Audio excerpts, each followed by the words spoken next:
말씀입니다. 우리 요한복음 12장 12절에서 19절까지 말씀입니다. 요한복음 12장 12절에서 19절까지 말씀, 우리 한 절씩 교독하도록 하겠습니다. 12장 12절부터 19절, 12절부터 제가 읽겠습니다. 그 이튿날에는 명절에 온 큰 무리가 예수께서 예루살렘으로 오신다는 것을 듣고 호산나 다윗의 자 주의 이름으로 오시는 이스라엘의 왕이시여 하더라. 예수는 한 어린 나귀를 보고 타시니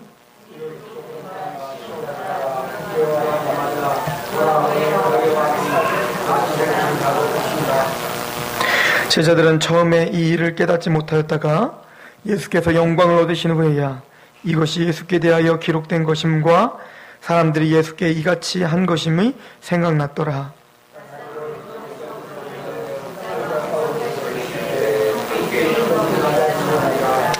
이에 무리가 예수를 맞음은 이 표적 행하심을 들었음이로라.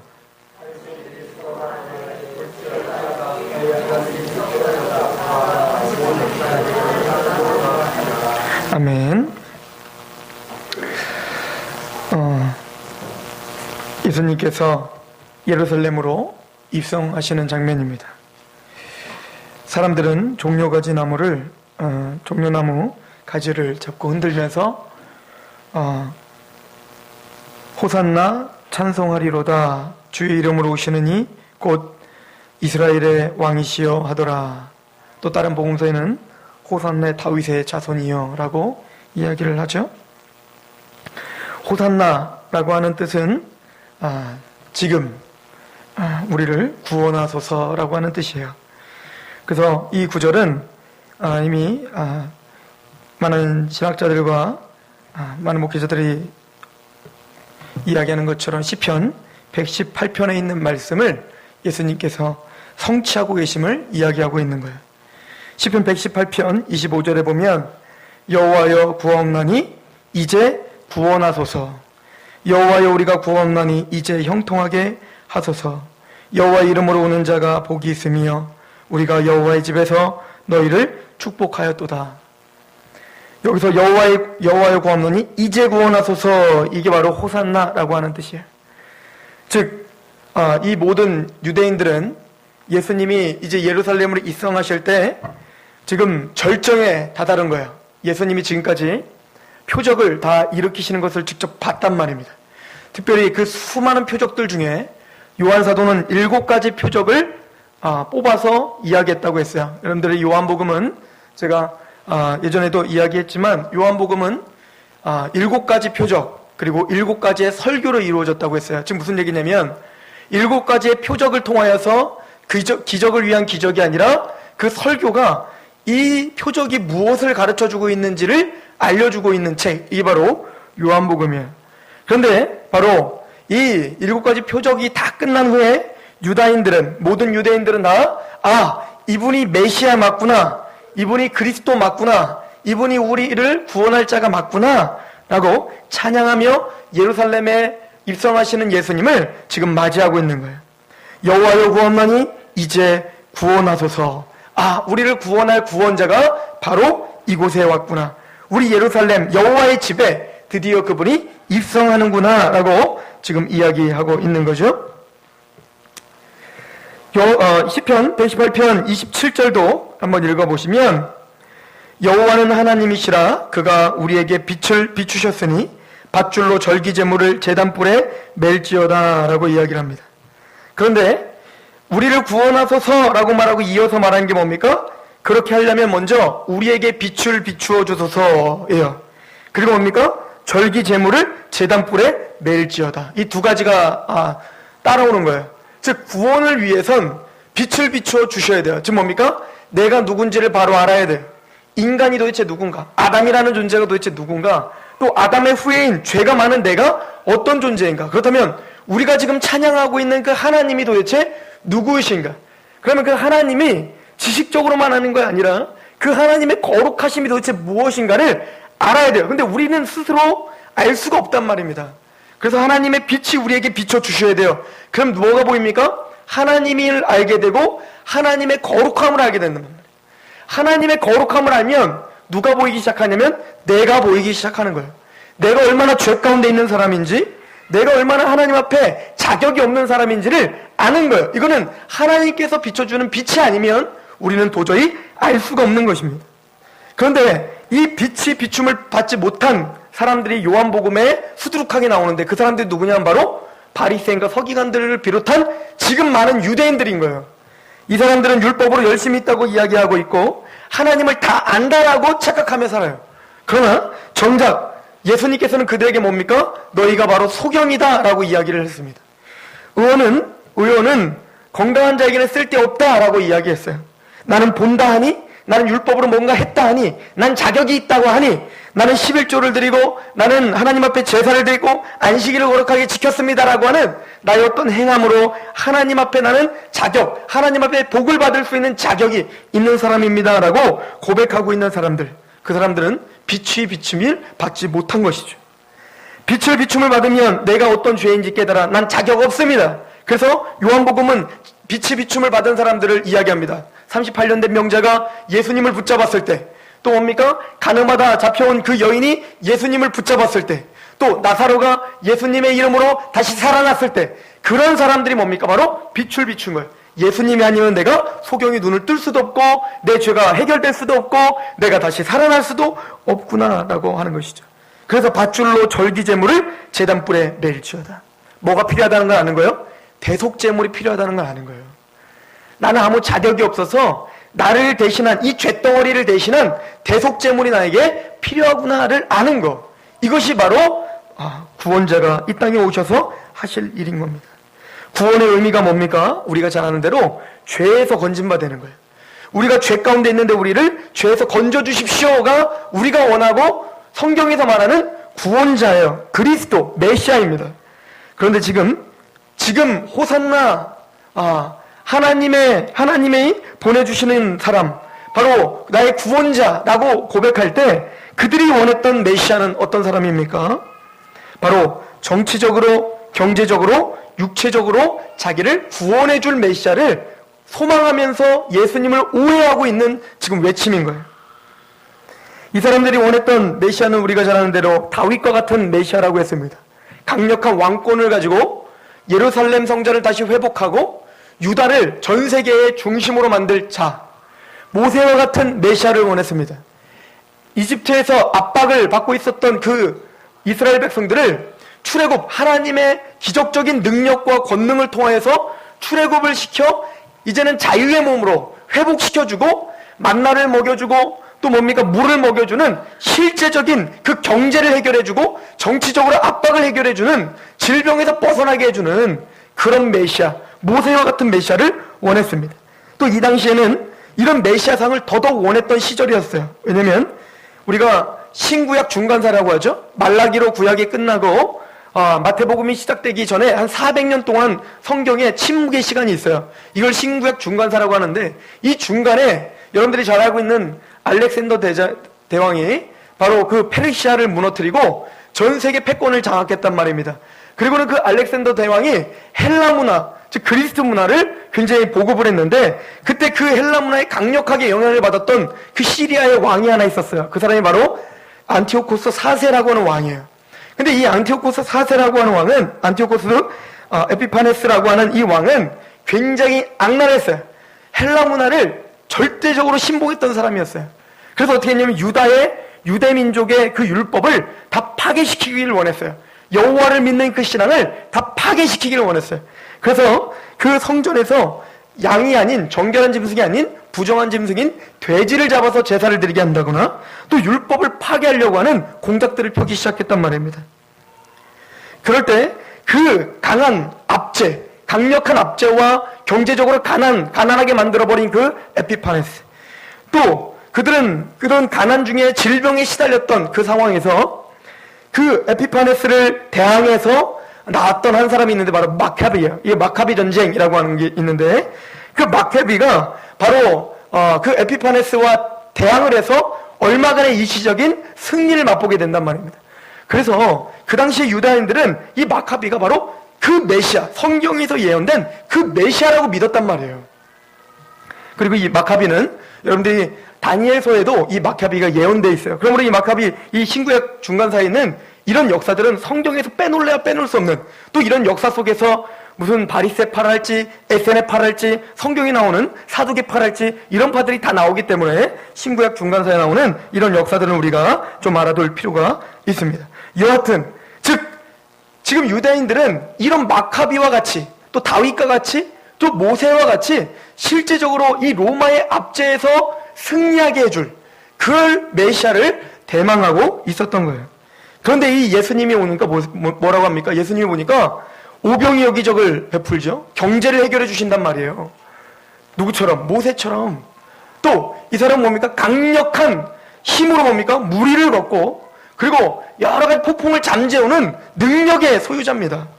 정치적으로도 로마의 그 압제에 대항할 수 있는 가장 유일하게 보이는 초자연적인 힘을 가진 사람으로 보이는 거예요. 게다가 안진뱅이가 일어나고 소경이 눈을 뜨고 또 죽었던 자가 살아나는 역사를 통해서 우리의 질병에서 벗어나게 해줄 그 메시아구나라고 생각을 했던 거예요.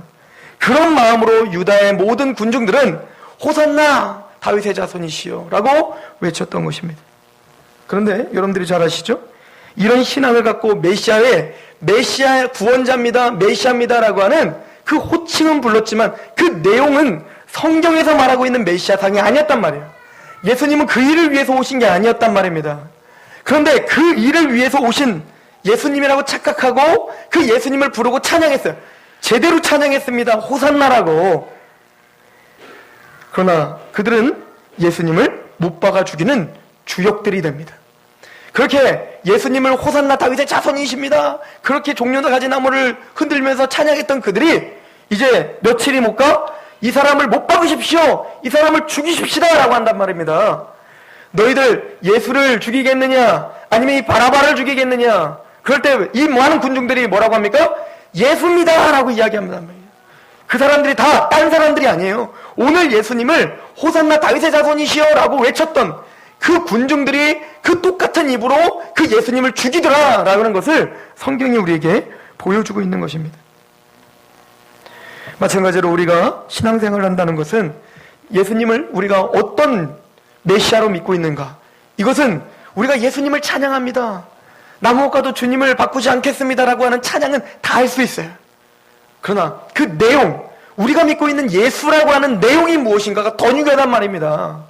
하나님께 열심은 있으나 지식을 쫓는 것이 아니라 라고 할 때는 난 하나님께 열심히 있죠, 난 예수님께 열심히 있죠 라고 말하지만 그 내용, 하나님이 말하는 말씀적인 그 메시아에 대한 내용이 빠져버리면 그는 뭡니까?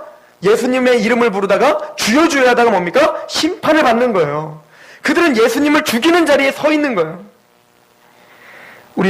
우리가 믿고 있는 바 성경이 우리가 알려주는 그 예수님은 오늘 봤더니 백마를 타고 온 개선 장군으로 이 땅에 오신 메시아가 아니다라고 선포하고 있어요.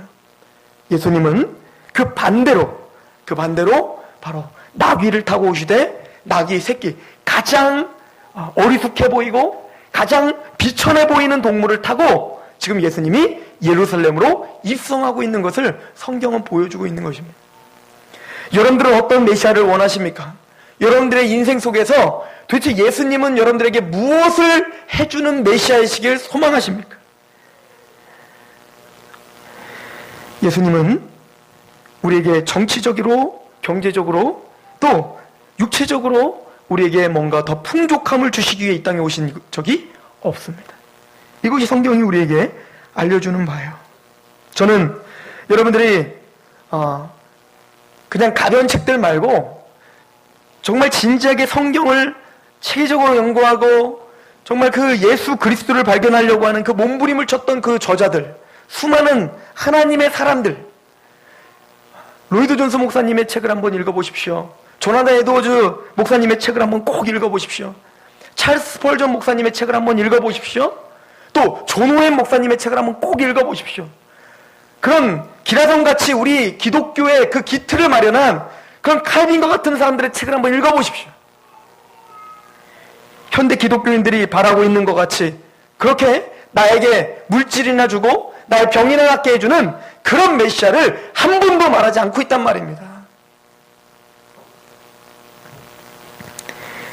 저는 우리 모든 성도들이 바로 예수님 되심, 예수님의 이 땅에 오심을 바로 깨달아 바로 우리가 찬양을 할 때에 올바른 내용을 갖고 올바른 지식을 갖고 주 하나님을, 예수님을 찬양하는 저와 여러분 되길 소망합니다.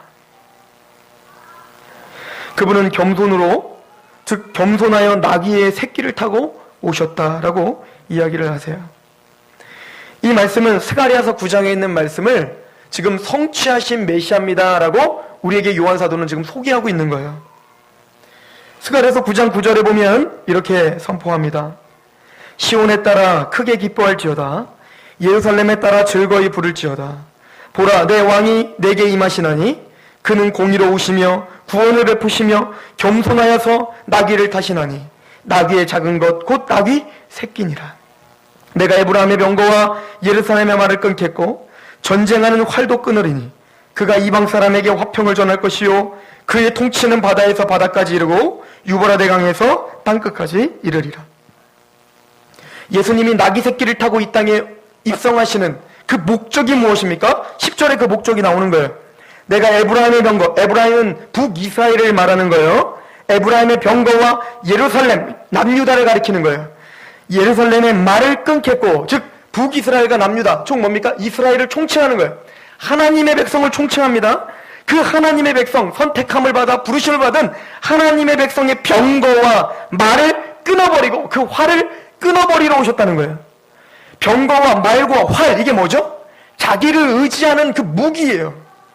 자기를 의지하는 자아, 나를 의지하고 나를 붙잡고 있는 그 자아를 주님은 부셔버리기 위해서 일부러 뭡니까? 겸손한 나귀 새끼를 타고 이 땅에 오시는 메시아로 오실 거라는 거예요. 개선장군처럼 오셔서 우리에게 무기를 나눠주고 이제는 무장하여 이제는 너희들이 이 세상의 모든 부와 명예와 그 모든 것들을 취하여 그것을 의지하면서 하나님의 복음을 전파하라고 이 땅에 오신 게 아니라는 거예요. 그거와 반대로 주님은 우리의 무장을 해제시키러 오신 거예요. 오늘 어떤 한 자매가 저한테 문자를 보냈어요. 저랑 예전부터 알고 있었던, 제가 구원론을 초기에 가르쳤던 한 자매였어요. 그 자매가 저랑 이제 처음부터 비전을 나눴던 친구였기 때문에 그 친구가 저한테 오랜만에 문자를 보내서 이렇게 물어봤어요. 계획이 어떻게 돼? 언제까지 서산에 있어? 뭐 이런 걸 물어보는 거죠. 제가 뭐라고 답했을까요? 예전 같았으면 저는 저의 계획을 장황하게 나열했을 것입니다. 이렇게 할 거야. 내가 앞으로 이렇게 해서 뭘 할 거야. 내가 이제 앞으로 뭘 공부해서 이제 이 서산 땅에서 뭘 만들고 어떻게 해서 사람들을 모으고 그 사람들을 어떻게 훈련시켜서 내가 앞으로 이 사람을 어디로 보내고, 이런 수많은 이야기들을 저는 하면서 살았어요. 그걸 알고 있었던 저희 제자였기 때문에 저에게 물어본 거야. 앞으로 계획이 어떻게 되지? 앞으로 비전이 뭐야? 모른다고 했어요. 이제 모른다. 내가 하려고 한 것, 내 뜻대로 되는 거 하나도 없더라. 내가 계획하면 내가 다 틀어져 버리더라. 그런데 놀라운 건 내 뜻대로 안 되지만 그 과정 속에서 하나님의 놀라운 은혜와 감사가 느껴지더라. 내가 하는 것보다 더 귀한 열매들이 나타나더라. 이것이 신앙입니다. 이것이 우리의 무장을 풀어가는 하나님의 방편인 거예요. 우리가 원하는 것 다 들어주고, 우리가 하고 싶은 것 다 들어주고, 우리가 부하고자 할 때 다 부자되게 해주는 것, 이게 하나님의 뜻은 아닌 거예요. 하나님은 그게 어떤 방법이든 우리의 무장을 하나씩 다 풀어내기 시작하는 거예요. 내가 활을 의지하고 있다면 그 활을 부셔버리기를 원하시는 겁니다. 내가 병거를 의지하고 있다면 그 병거를 부셔버리기를 원하는 거예요. 내가 뭔가 공부한 지식을 의지하고 있다면 그 지식을 완전히 무시해버리도록 하나님은 부셔버릴 것입니다. 내가 그 돈을 버는 것을, 또 내가 돈을 잘 버는 어떤 실력과 능력이 있는 것을 의지하고 있다면 하나님 그것도 부셔버릴 거예요. 그것이 하나님의 은혜라는 거예요. 주님이 왜 이 땅에 겸손한 나귀 새끼를 타고 오셨습니까? 바로 우리의 병거와 말과 활을 끊어버리려고 오시는 겁니다. 이 땅을 살아가는 동안에 우리가 광야교회를 걸어가면서 먹고 사는 것이 주님의 은혜군요를 부르짖을 때까지 우리를 고다풀게 하실 것입니다. 이스라엘 백성들에게 원했던 게 바로 이런 신정정치였죠. 바로 이런 하나님이 통치하는 나라였단 말입니다. 그래서 이스라엘 백성들이 신명기에 보면 너희들이 가나안 땅에 왕국을 세울 때 왕들은 절대 말을 많이 두지 말고 부인을 많이 두지 마라 라고 이야기했어요.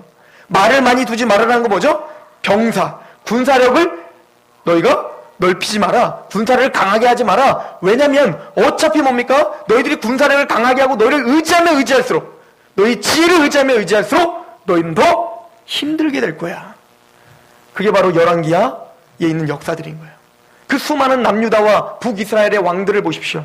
자기를 의지하고 애굽을 의지하고 바벨을 의지하면서 얼마나 힘든 삶을, 나중엔 바벨론에 끌려가는 포기까지 하나님은 허락하실 수밖에 없었던 거예요. 그 과정을 통해서 뭐 하고자 하는 겁니까? 바로 병거와 말을 끊어버리는 것입니다. 여러분들은 무엇을 의지하며 사십니까? 저도 아직도 끊어야 될 게 너무 많아요. 아직도 의지하고 있는 게 너무 많단 말입니다. 그런 걸 끊고 끊어도 아마 평생 끊는 것, 이것이 삶일 거예요. 스가랴서 9장 11절은 이렇게 말합니다. 또 너를 말할지 내 언약의 피로 말미암아 내가 내 갇힌 자들을 물 없는 구덩이에서 놓았나니. 그런데 그런 구원, 그렇게 겸손한 나귀 새끼에 타고 이 땅에 오신 그 메시아는 무엇을 통하여서 구원을 이루실 겁니까? 바로 내 언약의 피, 예수 그리스도의 피. 그것으로 우리의 그 높아진 마음, 이 교만을 다 부셔버릴 거예요. 창세기 49장부터 이미 이 나귀를 타고 오시는 메시아, 그리고 그 메시아의 왕대심과 그 왕이 우리에게서 어떤 통치를 하실 것에 대해서 이미 예언되어 있었죠. 창세기 49장 야곱이 12아들들에게 예언한 것 중에 유다는 뭡니까? 바로 메시아의 지파란 말입니다. 유다, 즉 다윗의 자손인 예수 그리스도에 대한 정확한 예언이에요. 창세기 49장 10절, 주가 유다를 떠나지 아니하며 통치자의 지팡이가 그 발 사이에서 떠나지 아니하기를 실로가 오시까지 이르리라. 이건 뭐죠? 왕권이에요. 이 왕권은 유다 지파를 떠나지 않아요. 왜? 거기에 누가 오시니까? 메시아, 예수 그리스도는 다윗의 자손으로서 바로 이 왕권을 갖고 계시는 메시아다라고 하는 거죠. 11절, 그의 나귀를 포도나무에 매며 그의 암나귀 새끼를 아름다운 포도에 맬 것이며. 나귀가 나오죠. 암나귀 새끼가 나오죠. 이 메시아가 타고 올 바로 겸손을 상징하는 거예요. 그리고는 말합니다. 이 메시아가 나귀를 타고 와서 어떻게 합니까? 아름다운 포도나무에 맬 것이며 또 그 옷을 포도주에 빨며 그의 복장을 포도즙에 빨리로다. 이 메시아는 겸손한 나귀와 같이 오셔서 뭐 한다고요? 포도주에 자신의 옷을 어떻게 한다고요? 빤다는 거예요. 메시아가, 왕이, 유다의 왕이신데 포도주로 자신의 옷을 빨아요. 이 한글 성경에는 제대로 나와 있지 않지만 킹제임스 버전, NIV, NSSB, 지금 모든 영어 버전은 다 여기 포도즙이라고 하는 단어를, 포도즙을 영어로 그레이프 주스예요. 잘 아는 대로. 그런데 의도적으로 이 성경을 번역할 때 뭐라고 번역하냐면 블루드 오브 그레이프. 무슨 얘기죠? 블루드, 피라는 거예요. 포도의 피에 빨겠다라고 표현하고 있단 말입니다. 무슨 이야기인지 아시겠어요? 즉 이 메시아는 겸손하게 오셔서 자신의 옷을 스스로 어떻게 한다고요? 피로 다 물들이신다는 거예요. 즉 스스로 메시아는 왕이신데, 유대의 왕이고 찬양받아야 되고 영광받아야 될 왕이신데, 블러드 오브 그레이프, 즉 뭡니까? 포도의 피로 자신의 옷을 다 빠른 거예요. 이것을 계시록 19장은 예수님에 대해서 이렇게 선포를 하시죠. 19장 11절에 보면 또 내가 하늘이 열린 것을 보니 보라 백마와 그것을 탄 자가 있으니 그 이름은 충신과 진실이라. 예수님이죠. 여러분들 잘 아시는 대로 이분은 예수님이세요. 그가 공의로 심판하며 싸우더라. 12절, 그 눈은 불꽃 같고 그 머리에는 많은 관들이 있고 또 이름 쓴 것 하나가 있으니 자기밖에 아는 자가 없고, 또 그가 피 뿌린 옷을 입었는데 그 예수님 개선장군과 같이 지금 백마를 타고 지금 왕으로, 이분은 뭡니까? 16절에 봤더니 그 옷과 그 다리에 이름을 쓴 것이 있으니 만왕의 왕이요 만주의 주여. 유다의 왕이시니까요. 우리의 통치를 하실 왕이시니까요. 그런데 그분의 옷은 뭐라는 거예요? 지금 피 뿌린 옷을 입었다는 거예요. 피 뿌린 옷. 그런데 보세요. 지금 한번 여러분 그림을 그려보세요. 예수님께서 흰 세마포를 입으신 그 대제사장의 옷이 완전히 피로 다 물들었단 말입니다. 그렇게 말을 타고 앞서서 정말 멋지게 싹 달려가요. 그렇게 막 달려오는데 그 뒤에 누가 쫓아옵니까? 13절에 한번 다시 보면 또 그가 피 뿌린 옷을 입었는데 그 이름은 하나님의 말씀이라 칭하더니 예수님이죠. 하늘에 있는 군대들이 희고 깨끗한 세마포 옷을 입고 백마를 타고 그를 따르더라. 그 뒤에 하늘의 군사 누굽니까? 바로 구원받은 성도들이에요. 이 성도들은 흰색 옷 깨끗한 세마포를 입고 그 피 묻은 예수님의 그 뒤를 따라서 개선장군처럼 지금 달려가고 있는 모습을 보여주고 있는 거예요. 사실은 지금 이 피 묻은 옷은 누가 입어야 되는 겁니까? 내가 입어야 되는 거예요. 그런데 그 하나님의 그 진노와 하나님의 심판, 그 포도주를 이야기한 건 뭐냐면 포도주 틀이라고 이야기하죠. 포도주는 포도즙이 나오려면 포도를 담궈서 포도주 틀을 갈아요. 맷돌처럼. 그러면 그 포도가 완전히 익혀갖고 어떻게 되는 거예요? 그게 완전히 짜져서 나오는 거예요. 이게 피예요. 예수님이 그 몸이 완전 깨져버린 거예요. 어디서? 포도주 틀에서. 이 포도주 틀은 하나님께서 우리를, 죄 가운데 있는 우리를 심판하는 도구의 상징으로 쓰여져 있단 말입니다. 사실은 누가 온통 피 묻은 채로 살아야 돼요? 우리예요.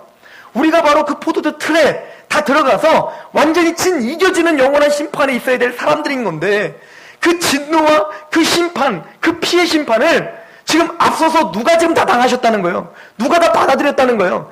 앞서 계신 예수님께서 그것을 다 받아들이시고 자신의 옷은 뭡니까? 포도주에 빨고, 그리고 뭡니까? 뒤에 있는 우리 성도들은 흰색 세마포 옷을 입힌 거예요. 이것이 복음입니다. 바로 이것이 겸손한 나귀 새끼를 타고 오신 예수님의 이야기예요.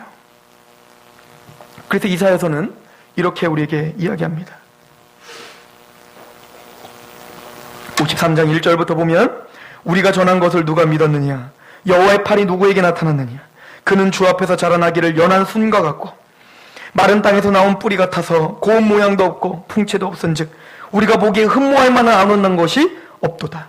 그는 멸시를 받아 사람에게 버림을 받았으며 간고를 많이 겪었으며 질고를 하는 자라. 마치 사람들이 그에게서 얼굴을 가리키는 것 같이 멸시를 당하였고 우리도 그를 귀히 여기지 아니하였도다. 그는 실로 우리의 질고를 지고 우리의 슬픔을 당하였거늘 우리는 생각하기를 그는 징벌을 받아 하나님께 맞으며 고난을 당한다 하였더라. 그가 찔림은 우리의 허물 때문이요 그가 상함은 우리의 죄악 때문이라. 그가 징계를 받음으로 우리는 평화를 누리고 그가 채찍에 맞음으로 우리는 나음을 받았도다. 우리는 다 양 같아서 그릇 행하여 각기 제 길로 갔거늘 여호와께서는 우리의 모든 죄악을 그에게 담당시키셨도다. 이게 바로 우리의 왕이십니다. 이분은 원래 이사야서 9장 6절에 이는 한 아기가 우리에게 나왔고 한 아들을 우리에게서 주신 바 되었는데 그의 어깨에는 정사를 메었고 그의 이름은 기묘자라 모사라 전능하신 하나님이라 영존하는 아버지라 평강의 왕이라 할 것이라. 이런 왕의 왕 중의 왕이요 주 중의 주이신 그런 예수님께서 우리를 대신하여 모든 죄악을 다 담당하셨다라고 하는 것이죠. 스가랴서 2장 5절엔 여호와의 말씀에 내가 불로 둘러싼 성곽이라며 그 가운데서 영광이 되리라. 예수님께서 우리의 성곽이 되어주신다는 거예요. 불과 같은 성곽이 되어주신다는 거예요. 자, 나귀 새끼를 타고 온다는 게 어디 예언이라고 했죠? 스가랴서의 예언이라고 했죠. 이 스가랴는 스가랴와 학개와 에스라가 같은 시대에 활동했던 선지자들이에요. 즉 이 사람들은 바벨론에서 이제는 페르시아가 점령을 하고 이제는 다시 돌아와 성전 재건을 예언했고 성전 재건을 독려했던 그 선지자였어요. 그런데 이 스가랴는 그 성전 재건, 바로 이 성전 재건이라고 할 때는 먼저는 뭡니까? 1차적으로는 바로 솔로몬 성전이 스룹바벨 성전으로 재건될 그 성전을 가리키는 거예요. 그러나 이 스가랴서는 더 나아가서 어떤 성전을 가리키는 겁니까? 바로 예수 그리스도께서 이루실 우리 교회를 가리키는 거예요. 이 교회가 새로운 성전이 어떻게 세워질 건지에 대해서 예언까지 해놨단 말입니다. 그런 이미지로 스가랴서 3장을 한번 읽어보세요. 대제사장 여호수아는 여호와의 천사 앞에 섰고 사탄은 그의 오른쪽에 서서 그를 대적하는 것을 여호와께서 내게 보이시나니. 즉 성전을 세우려고 하는데 누가 여호수아를 계속 정지하고 있냐면 바로 사탄이 여호수아를, 이 여호수아는 바로 우리를 상징해요. 구원받은 하나님의 백성들, 예수 그리스도를 상징하며 우리를 상징하는데 그 여호수아를 누가 정죄하냐면 바로 사탄이 정죄해요. 2절 여호와께서 사탄에게 이르시되 사탄아 여호와께서 너를 책망하노라. 예루살렘을 택한 여호와께서 너를 책망하노라. 이는 불에서 꺼낸 그슬린 나무가 아니냐 하실 때에 여호수아가 더러운 옷을 입고 천사 앞에 서 있는지라. 여호와께서 자기 앞에 선 자들에게 명령하사 그 더러운 옷을 벗기라. 이게 뭐요? 성전 재건이에요. 이것이 뭐요? 거듭남이에요. 우리 안에 세워지는 성전이에요. 더러운 옷으로 사탄은 계속 우리를 정죄하는 거예요. 봐라, 너는 죄 가운데 있지 않냐? 네가 무슨 성전이냐? 네가 무슨 하나님의 군대냐? 그 더러운 옷을 벗기라 하시고 또 여호수아에게 이르시되 내가 내 죄악을 제거하여 버렸으니 내게 아름다운 옷을 입히리라. 누가 그 더러운 옷을 감당하시고? 예수님께서 감당하시고 우리에게 그 아름다운 옷을 입히시겠다라고 약속하고 계십니다. 스가랴서 9장 9절도 한번 보시겠습니까? 시온에 따라 크게 기뻐할지어다. 예루살렘에 따라 즐거이 부를지어다. 보라, 내 왕이 내게 임하시나니 그는 공의로우시며 구원을 베푸시며 겸손하여 나귀를 타시나니 나귀의 작은 것 곧 나귀 새끼니라. 즉 지금 아까 읽었던 그 메시지와 이 메시지가 연결되어 있는 거예요. 즉 우리가 더러운 옷을 씻어 새로운 성전으로 거듭나기 위해선 바로 나귀 새끼를 타고 오신 겸손한 왕, 그 메시아가 필요하다라고 이야기하는 것입니다. 여러분들의 신앙을 돌아보십시오.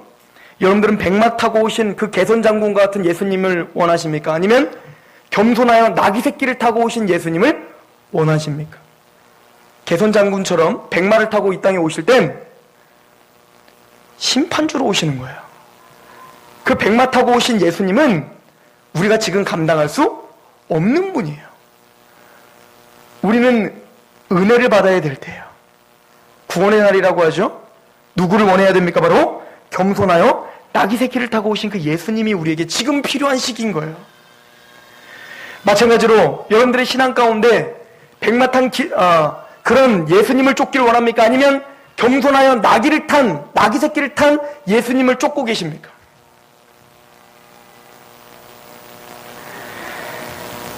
오늘 본문에 18절에 보면 표적을 행함을 듣고 육체적인 필요와 호기심을 채워주는 메시아 신앙을 가진 사람들이 예수님을 따라서 호산나라고 외친 거예요.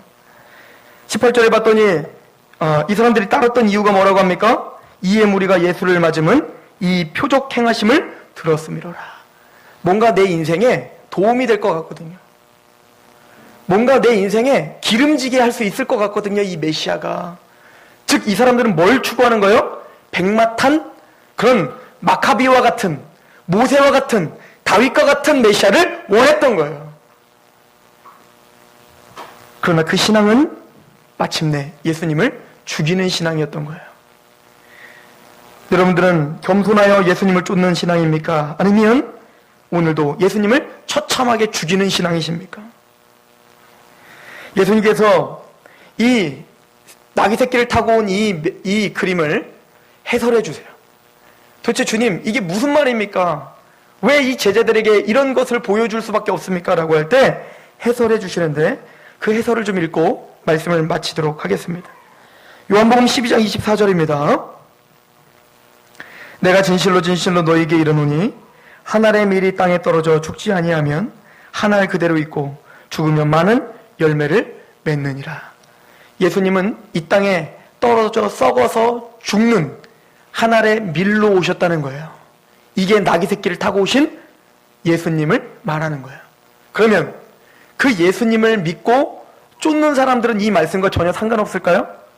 아니요. 이 나귀 새끼를 타고 오신 예수님의 이 모형은 우리에게 요구되는 바가 있는 거예요. 25절 보십시오. 자기의 생명을 사랑하는 자는 잃어버릴 것이요 이 세상에서 자기의 생명을 미워하는 자는 영생하도록 보존하리라. 사람이 나를 섬기려면 나를 따르라. 나 있는 곳에 나를 섬기는 자도 거기 있으리니 사람이 나를 섬기면 내 아버지께서 그를 귀히 여기시리라. 지금 내 마음이 괴로우니 무슨 말을 하리요?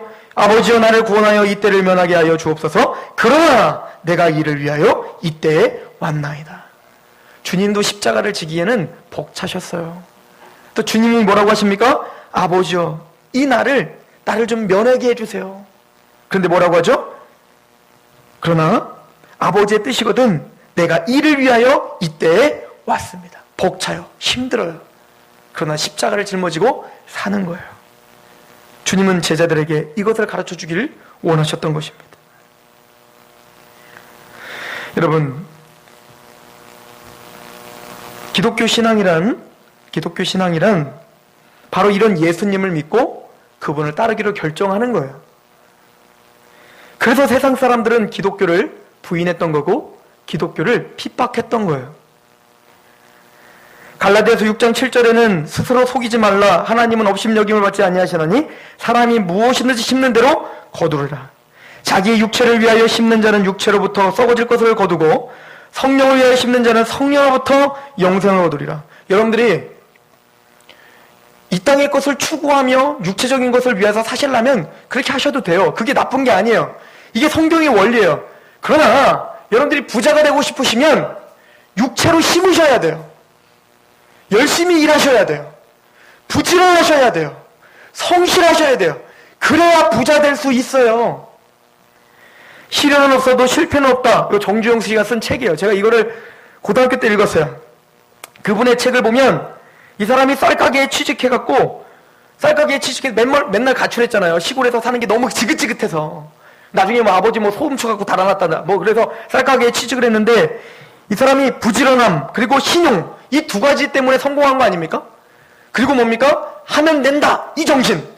최선을 다하고 부지런하고 남들이 잘 때 일하고 이 사람 4시에 눈이 딱 떠졌대요. 오늘 하루 내가 뭐 해야 될지 그거에 감격해서 눈이 떠졌다는 거예요.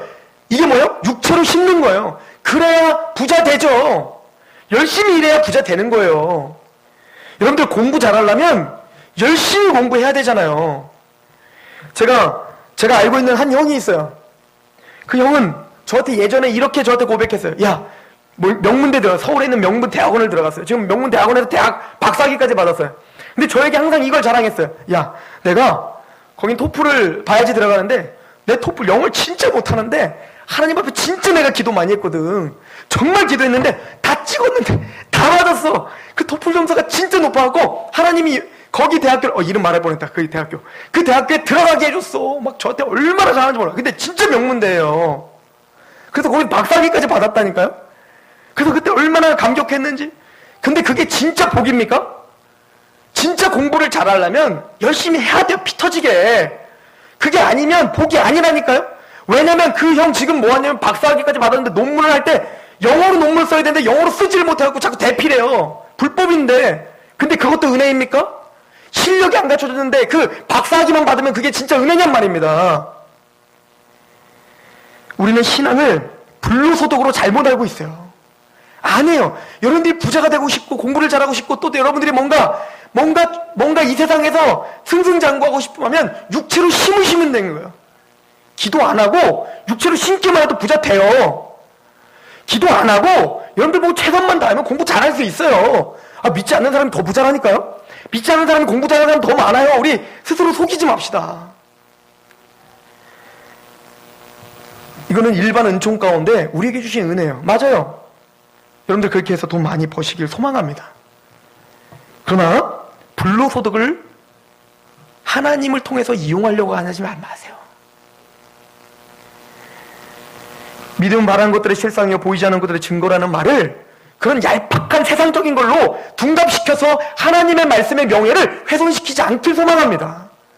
여기서 말하면 보이지 않는 것, 또 바라는 것, 그게 뭔지는 그 히브리서 11장에 쫙 나와 있잖아요. 아브라함이 이 땅의 것이 진짜가 아니라 저 땅의 것을 바라봤다고. 모세가 이 땅의 것을 정말 이 땅의 것의 그 보화를 누리는 것이 진짜 행복이 아니라 그리스도와 함께 그리스도 백성과 함께 같이 고난당하는 것이 진짜 행복임을 알아. 상 주시는 신 하나님을 바라봄으로 그렇게 교회를 위하여 그렇게 그리스도를 위하여 내가 그렇게 고난받기로 결정한 것, 이게 믿음이지. 바울은 그 믿음을 사용하여 지금까지 누렸던 모든 명예와 부와 그 모든 학식을 배설물처럼 여겼는데, 제가 그때 한번 얘기했죠. 우리는 믿음을 사용하여 바울이 배설물처럼 버렸던, 모세가 배설물처럼 버렸던 그 배설물을 우리는 주워 담으려고 노력하는 걸 믿음이라고 우리는 착각한단 말입니다. 예수님은 이 땅에 겸손한 나귀를 타고 오셨습니다. 여러분들이 믿는 예수님 누구십니까? 여러분들이 따르고 싶은 예수님은 누구십니까?